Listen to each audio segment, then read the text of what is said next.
Né dans les années 1950, l'Ordre national des médecins du Cameroun est une institution corporatiste dont l'objectif premier est de réunir tous les médecins camerounais résidant à l'intérieur du pays et en dehors afin de parler d'une même voix. Une mission qui aura connu des avancées considérables au cours de la décennie 2009-2019.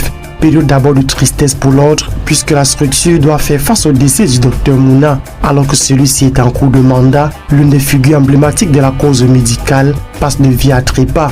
En 2009, l'Ordre national des médecins a connu un événement très malheureux. On a perdu un icône de la médecine au Cameroun, le docteur Daniel Mouna, qui était le président de l'Ordre national des médecins à cette époque-là. Il a été président de 1998 à 1989 et c'était tellement choquant pour beaucoup d'entre nous qui le considérons comme un idéal, un icône en médecine. Le docteur Mouna est décédé aussi en cours de mandat en 2009 et son vice-président était le professeur Tétanier, qui était vice-président à l'époque de l'institution. Et donc c'est lui qui m'a passé le témoin, qui aussi est un grand monsieur. J'ai accepté de parler 10 ans après. C'est pour ça que je parle d'une décennie au service de l'ordre. Je dis bien au service de l'ordre parce que quand tu m'as passé le témoin, je pensais que bon, voilà, c'est un aboutissement, que c'est une partie de plaisir. Non, non.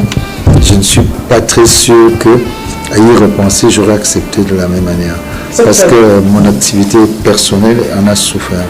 J'aurais pu faire plus de choses dans la médecine si je n'avais pas la charge de l'ordre. Mais enfin, c'était un destin. Même si aucune crise n'est visible au sein de l'institution médicale, il reste que le départ inattendu de celui que beaucoup présentent comme le bâtisseur sera laborieux pour ses successeurs, en commençant par le professeur Tétanier, chargé à l'époque d'assurer l'intérim. Il y a le vice-président, le professeur Tétanier Ekwe, qui a continué son mandat jusqu'en 2010, où on a eu une assemblée générale élective, où le docteur Guy Sanjon a été élu comme président. Bien que membre de l'ordre depuis 1980, le docteur Guy Sanjon s'est illustré jusqu'ici par l'efficacité dans la discrétion. Malgré cette attitude effacée, c'est pourtant à lui que le destin décide de tendre la main au conseil de l'ordre en 2010. Il a fallu monter une visibilité, une bonne visibilité, pour leur dire non, voilà, cette institution est la vôtre, il faut s'inscrire.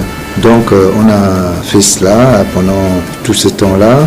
On a aussi amélioré la gouvernance sans augmenter les tarifs de cotisation qui sont très bas à mon sens. C'est plus bas, les plus bas, même quand on prend les pays africains, c'est les plus bas. Il a fallu donc recruter plus de personnel, leur donner des salaires décents, parce que c'est vrai que c'était vraiment un peu rudimentaire de ce côté-là. On a triplé le nombre des employés au siège, des employés de surface pour nettoyer tout ça. Bref, assurer la sécurité du siège. Au jour d'aujourd'hui, d'ailleurs, c'est des militaires qui gardent ce siège. Passionné de la médecine, mais aussi grand amoureux des choses bien faites. La session se confirme d'ailleurs lorsque, contre toute attente, il contribue à hauteur de 100 millions de francs CFA pour la rénovation du siège national en situation d'inconfort. Pendant ces années à la tête de l'ordre, il a redynamisé l'ordre des médecins sur tous les points de vue. Je prends par exemple au niveau administratif, c'est pas lui qui est à l'origine de tout ce qu'il y a eu comme médecin, mais il a mis en place une organisation qui a accéléré et amélioré les formalités administratives permettant l'inscription des jeunes médecins. On est parti à l'époque du docteur Mouna, on était presque à 6 000 médecins, maintenant on est presque à 13 000 qui sont inscrits au tableau de l'ordre. J'ai connu un homme qui travaillait avec le reste de l'équipe, notamment son secrétaire général et puis son vice-président en parfaite symbiose.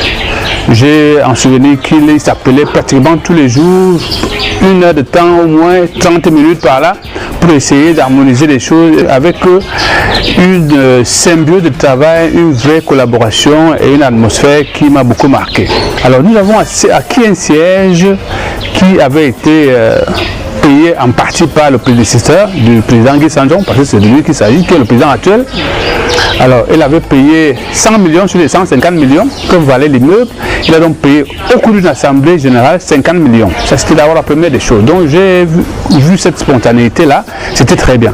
En plus, il ne s'est pas limité là. J'ai vu subitement les réformes qu'il y a eu aussi à la modernisation du siège. C'était un siège qui était quelconque. C'était des bâtiments un peu abandonnés. Il a renouvelé. Alors, je crois que si mes souvenirs sont bons, c'était à peu près 150 millions de francs, à peu près le coût de l'immeuble. La rénovation, on a une salle de conférence, on a rénové les bâtiments, on a rénové les toilettes, parce qu'on faisait les toilettes à côté. Maintenant, on a même créé une communication entre les derrière, là où il y a les bureaux, et la salle de conférence. Et maintenant, la salle de conférence, elle peut habiter 500 personnes. C'est là où les médecins prêtent serment, et c'est la maison du médecin. Il a acheté des toges, ça, c'est ça qui m'a beaucoup marqué. Il a acheté des toges qui étaient un spécimen rare. Au-delà de cet investissement matériel de poids, ces réalisations sont aujourd'hui palpables à plusieurs niveaux. L'une des plus importantes a sans doute été réalisée en 2013 avec la fermeture de 17 instituts de formation en médecine sur les 23 dont dispose le pays en ce moment.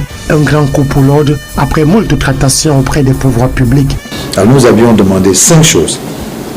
Arrêter de donner ces autorisations qu'on donnait parce qu'il nous était revenu que ce n'était pas toujours clair. Vous connaissez sur mon regard. Évaluer les institutions existantes, d'où la commission socio qui l'a fait, commission socio qui accompagne l'ordre des médecins et des pharmaciens. Évaluer donc les institutions qui existaient, fermer ce qui devait l'être, faire un concours commun pour entrer, pour l'aptitude à la formation médicale, c'est-à-dire c'est comme le baccalauréat. Tous les enfants qui postulent, qui sont 10 000 à peu près par an, pour 500 places, doivent faire le même concours. Et le dernier point, c'est numerus clausus.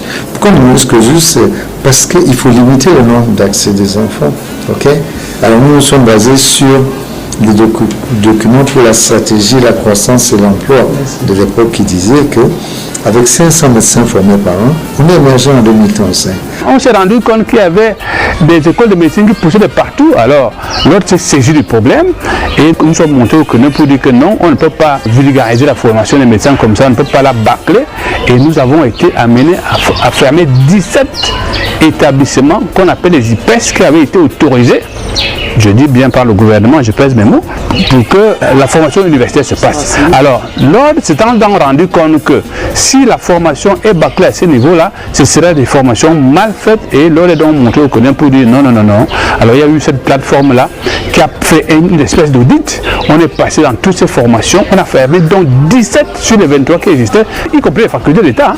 Donc, c'est pour ça qu'aujourd'hui, il n'y a que 6 facultés, dont les facultés d'État, et 2 IPES qui ont été repêchés, à savoir l'Université de Montagne et puis l'ISTM de Nkondo. Nous amenons le gouvernement à examiner l'enquête que nous portons à son attention et qui montre assez clairement que la plupart de ces écoles de médecine n'ont pas de corps enseignants qualifiés, elles n'ont pas d'infrastructure digne de ce nom pour accueillir une formation médicale digne de ce nom, et surtout la plupart de ces établissements n'ont pas de laboratoire, elles n'ont pas de bibliothèque et encore moins de ce qu'on appelle des établissements de formation pratique. Ils n'ont pas de CHU, ils n'ont pas de formation sanitaire qui leur servent d'établissement pratique. Par conséquent, le gouvernement voit tout de suite que sa réforme, bien qu'elle soit, je dirais, pertinente, connaît des dérives. Et le mérite de l'ordre des médecins à ce moment-là, c'est de convaincre le gouvernement que dans des conditions que je viens de vous expliquer, le pays ne peut pas disposer à brève échéance d'un corps médical ou bien de personnel de santé supérieur de bonne qualité. La confiance qu'a placée notre ministre de la Santé sur le président est là pour le démontrer dans la mesure où à chaque fois nous sommes consultés.